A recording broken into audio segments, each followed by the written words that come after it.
Émotion. Le mot signifie faire bouger, tirer à la surface. Et nous, qu'est-ce qu'on fait? On les garde à l'intérieur. On a tout compris. Mais séduit par le désir de contrôle, on pense de pouvoir les réprimer, dominer. Et en faisant ça, on devient des cocottes minutes qui se retiennent jusqu'à qu'elles éclatent. Et quand ça arrive, on se promet la prochaine fois, je vais me contrôler mieux.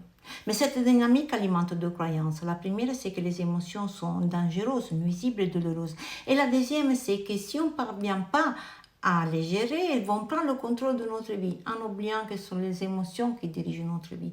Et l'industrie du marketing, je crois que c'est la seule qui l'a compris. Chaque publicité, chaque stratégie est conçue pour nous faire acheter. Et après, après on le justifie avec la rationalité. Tout ça pour dire que le problème ne sont pas les émotions. Le problème, c'est qu'on ne les savent pas interpréter, reconnaître, écouter, gérer. Et quand je dis gérer, je parle vraiment d'accepter et les traverser. Les émotions n'arrivent jamais au hasard.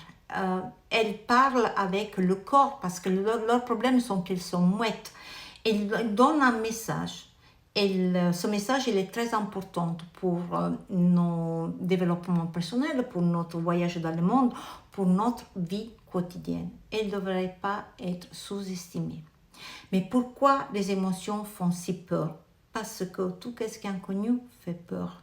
Et comme le langage des émotions ne s'est pas évolué avec l'être humain, il se trouve en face de la rationalité qui a pris le dessus et s'est conclamée comme la forme d'intelligence la plus élevée et la plus sophistiquée, au détriment des émotions, de l'intuition et de l'instinct.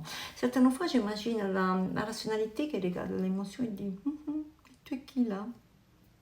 Mais on revient aux émotions. L'émotion ne peut pas être éliminée. Elles ne disparaissent pas. Elles s'accumulent dans cette cocotte sous un grand couvercle appelé angoisse, anxiété, crise émotionnelle.